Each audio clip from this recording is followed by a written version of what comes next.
नमस्कार बच्चों। पिछली तासिका को हमने जो ब्रिज कोर्स है इसका अध्ययन करने के लिए शुरुआत की है। तो इसमें हमने 3 दिन तक का लेखन या जो भी अभ्यासक्रम है इसका हमने अध्ययन किया है।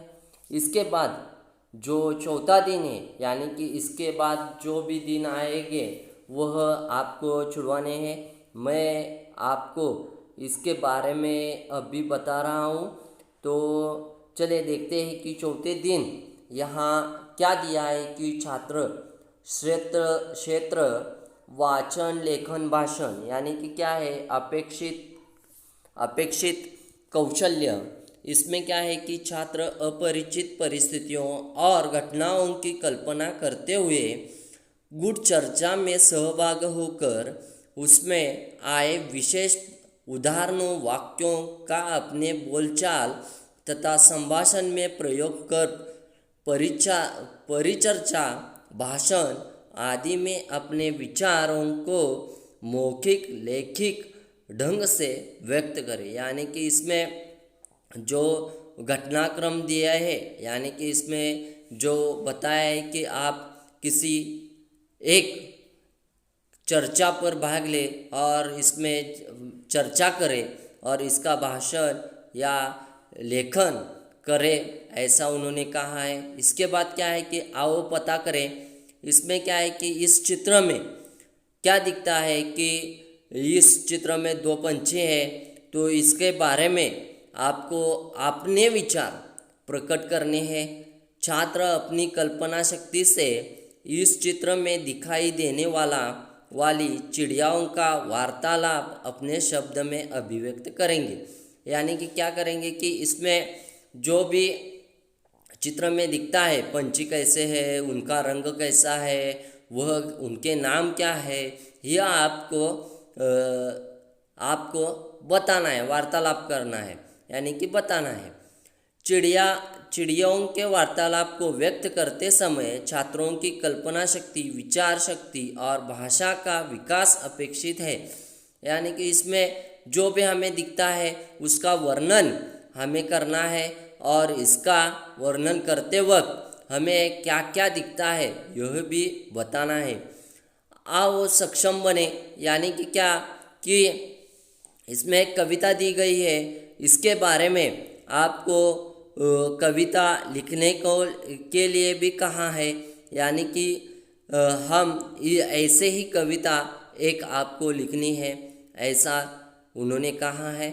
तो आओ अभ्यास करें यानी कि अभ्यास करने के लिए क्या कहा है, निम्नलिखित पद्यांश के आधार पर दिए गए प्रश्नों के उत्तर लिखिए। यानी कि जो 2 प्रश्न दिए इस परिच्छेद से उसका उत्तर आपको लिखना है।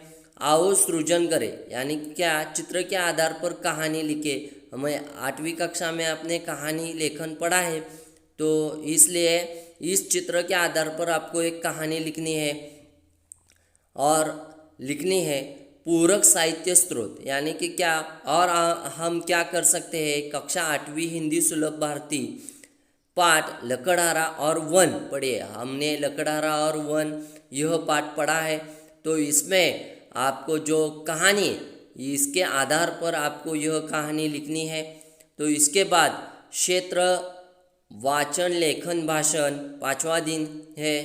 तो इसमें क्या दिया है कि अपेक्षित कौशल्य, छात्र अपने मन के भावों को शब्दों के अभिव्यक्त करने का प्रयास करें। गुट चर्चा द्वारा अपने विचार आत्मविश्वास के साथ दूसरों के समक्ष रखेंगे। यानी कि आप किसी भी विषय पर घर में या मित्र के यहाँ चर्चा करें, ऐसा उन्होंने बताया है। आओ पता करें यानी कि शिक्षक कक्षा 7वीं की पाठ्यपुस्तक के अंतर्गत देहांत और शहर, यानी कि पहले दिन हमने देखा कि देहांत और शहर यानी कि गांव और शहर का उन्होंने उदाहरण दिया था। तो इसमें पाठ का उदाहरण छात्रों के सामने उनके 2 गुंट बनाए और उन्हें अपने विचार अपनी समस्याओं को व्यक्त करने के लिए प्रेरित करें। यानी कि आपको क्या करना है कि आप मित्र और आप दो ग्रुप करने हैं और इसमें देहात यानी कि गांव का एक लड़का होगा और शहर का एक लड़का होगा। तो गांव में क्या चलता है, क्या समस्या है और शहर में क्या समस्या आती है, इसका आपको चर्चा करनी है। शिक्षक उन्हें दोनों के बीच का अंतर समझा कर उस पर चर्चा करने हेतु प्रेरित करेंगे। आओ सक्षम बने यानी कि क्या कि इस चित्र में क्या दिया है कि शिक्षक इन चित्र द्वारा गांव की खुशहाल जिंदगी का वर्णन करते हुए उनकी बढ़ती समस्याओं की और छात्रों का ध्यान आकर्षित करेंगे और हम उनके विकास के लिए क्या कदम उठा सकते हैं इस पर ग्रुप चर्चा करवाएं और उचित मार्गदर्शन करें। यानी कि इसमें इस चर्चा से गांव के जो समस्या होती है, इसलिए उन्होंने दिया है कि गांव और देहात और शहर, यह 7वीं कक्षा का जो पाठ है इसमें आपको मिलेगा। और 8वीं कक्षा में गांव और शहर यह कविता है, तो यह कविता आपको देखनी है। इसमें क्या क्या समस्या आती है, गांव में अस्पताल नहीं होते, कम होते हैं, इसलिए गांव में जो भी बीमार पड़ता है तो उसे हम शहर में ले आते हैं। तो गांव की जो समस्या है तो यह समस्या आपको लिखनी है, चर्चा करनी है। तो इसके बाद क्या है कि आओ अभ्यास करें, यानी कि अभ्यास करने के लिए क्या कहा है कि गांव से शहर की ओर पलायन के कारण तथा उपसर सुझाव लिखे, यानी कि गांव से शहर क्यों जाते हैं लोग, यह लिखने हैं। शिक्षक छात्रों से कक्षा 8वीं की कविता गांव शहर का वाचन करने को कहे, यानी कि आपको वाचन करना है। आओ सृजन करें, यानी कि क्या दिए गए संकेत बिंदु के आधार पर एक अनुच्छेद लिखे। क्या देहात शुद्ध वातावरण परंपरा का पालन, शहर यानी कि गांव, और गांव में शुद्ध वातावरण होता है यानी कि यहाँ प्रदूषण नहीं होता। परंपरा का पालन यानी कि परंपरा जो भी हम सन उत्सव उसका जो करते हैं, सन उत्सव मनाते हैं, तो इसमें जो भी पालन है, परंपरागत पालन है वह करते हैं। शहर में वैसा नहीं होता। तो यहाँ शहर औद्योगिक प्रगति यानी कि शहर में रोजगार हमें मिल सकता है, गांव में नहीं मिल सकता। तो यहाँ यह दोनों में फ़र्क है। यातायात, इसमें क्या क्या फ़र्क है यह बताने हैं। पूरक साहित्य स्रोत यानी कि क्या, कक्षा 7वीं हिंदी पाठ्यपुस्तक देहात और शहर पढ़िए। कक्षा 8वीं हिंदी कविता गांव और शहर पढ़िए, यह पढ़ने के लिए कहा है। इसके बाद क्या है कि छठा दिन है क्षेत्र लेखन भाषण वाचन, यानी कि अपेक्षित कौशल्य। छात्र अपरिचित परिस्थिति और घटनाओं की कल्पना करते हुए गुड़ चर्चा यानी कि चर्चा करने के लिए कही है। इसके बाद आओ पता करें, यानी कि लोक कला, कहावत, लोकोक्ति या कथन प्रस्तुत करेंगे और उस पर अपने विचार अभिव्यक्त करने को कहेंगे। यानी कि कहावत, मुहावरे, इसका अर्थ हमने देखा है, तो इसमें आपको यह करना है।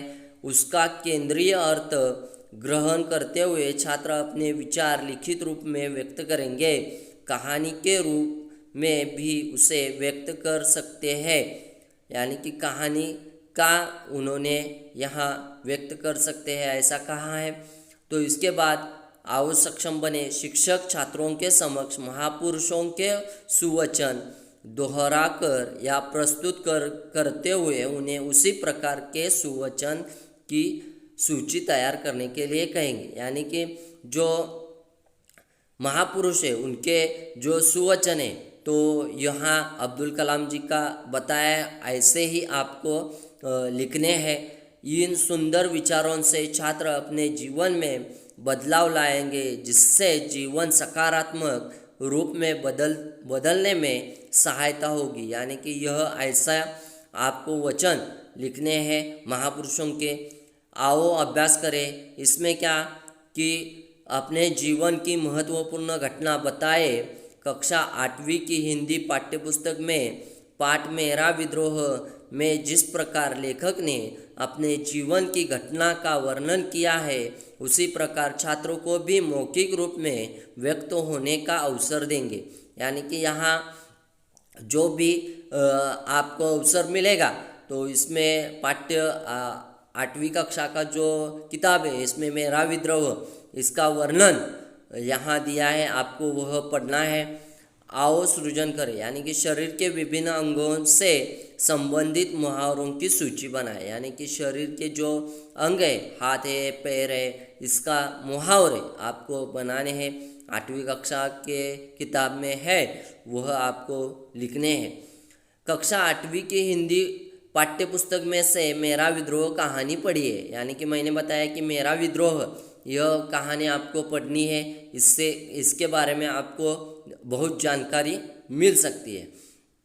7वां दिन आता है, इसमें क्या क्षेत्र लेखन, भाषण, वाचन, यानी कि इसमें अपेक्षित कौशल्य क्या है कि छात्र अपरिचित परिस्थिति और घटनाओं की कल्पना करते हुए गुट चर्चा में सहभाग होकर उसमें आए विशेष उदाहरणों, वाक्यों का अपने बोलचाल तथा संभाषण में प्रयोग करें। यानी कि यहाँ गुट चर्चा भी करने को कहा है। हर दिन आपको एक चर्चा करनी है, इसमें जो भी उदाहरण है, यह आपको अपने परिवार से या मित्र से बातचीत करनी है, ऐसा उन्होंने दिया है। तो आओ पता करें, इसमें क्या है कि इस चित्र का प्रस्तुत करें, यानी कि चित्र छात्रों के समक्ष प्रस्तुत करें।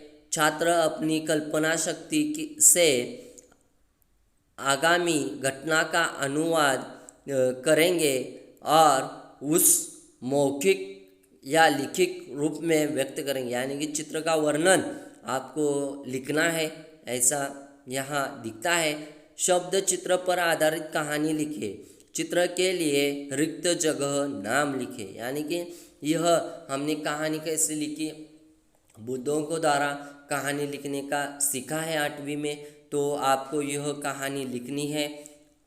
इसके बाद अभ्यास करें, शब्दों के आधार पर कहानी लेखन करते हैं। मिट्टी, चांद, खरगोश, कागज, यानी कि इस आधार पर आपको एक कहानी लिखनी है। कहानी लेखन एक कला है, कहानी लिखने का प्रयास और अभ्यास करना चाहिए।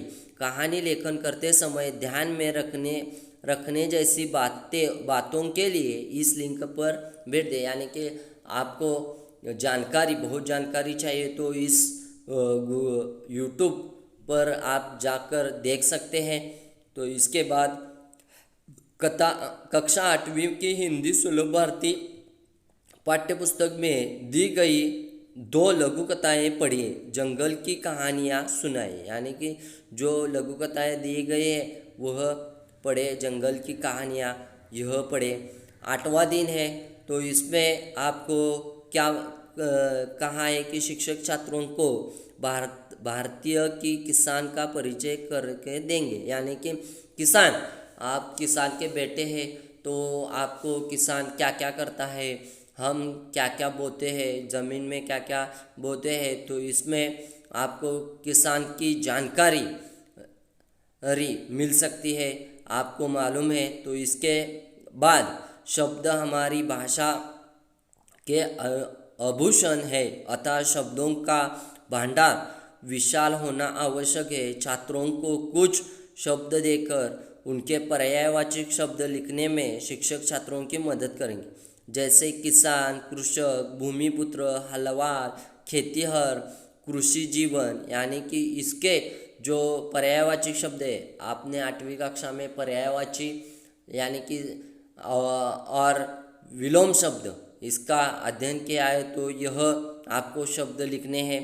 शिक्षक किसानों के सामने आने वाली समस्याओं की छात्रों से जानकारी प्राप्त करने उस समस्याओं को दूर करने हेतु चर्चा करें। यानी कि अभी दिल्ली में जो शेतकरी का आंदोलन चल रहा है, किसानों का आंदोलन चल रहा है, तो 6 महीने हो गए पर केंद्र सरकार उसकी दाद नहीं दे रहा, तो ऐसा ही आंदोलन यह किसान कर रहे हैं, तो इसके लिए जो भी समस्या है, यानी कि यह एक समस्या है खेती के बारे में, यह समस्या है अनाज के लिए, वह जो पैसा है तो उसमें हमें दाम बहुत कम मिलते हैं, तो इसलिए उन्होंने आंदोलन किया है। तो यह आंदोलन जैसे होता है तो यह समस्या है। अन्य अन्य समस्या भी किसानों की है। किसानों को खेती में जो भी होते हैं वह अच्छे नहीं मिलते हैं, उसके बारे में भी हम वह समस्या है। तो ऐसे अनेक किसानों के समस्या है, आपको यह चर्चा करनी है। तो इसके बाद क्या है कि पारंपरिक तथा आधुनिक कृषि का तुलनात्मक चार्ट बनाने में शिक्षक छात्रों की मदद करेंगे। इस गतिविधियों से छात्र कृषि क्षेत्र में किए गए नए नए प्रयोगों से होने वाले लाभों से परिचित होंगे। अभ्यास करें, यानी कि क्या, खेती में प्रयोग किए जाने वाला साधनों तथा औजारों की सूची बनाएं। यानी कि खेती में हम क्या क्या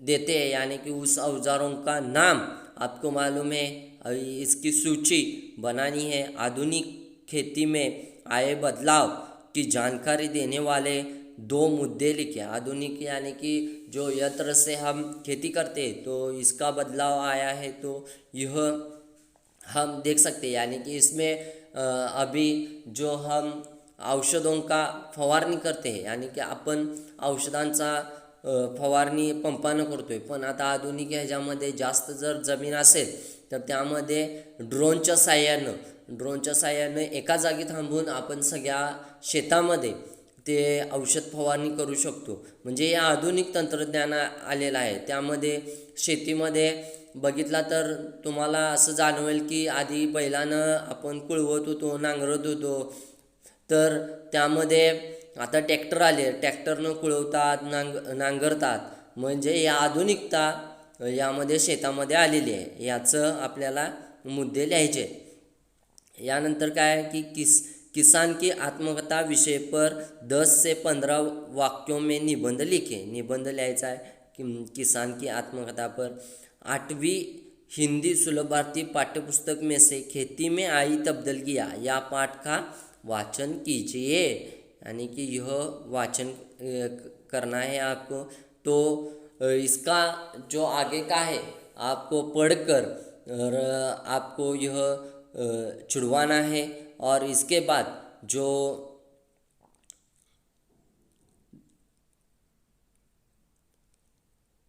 15वां दिन आता है तो इसमें आपको एक कसौटी मिलेगी।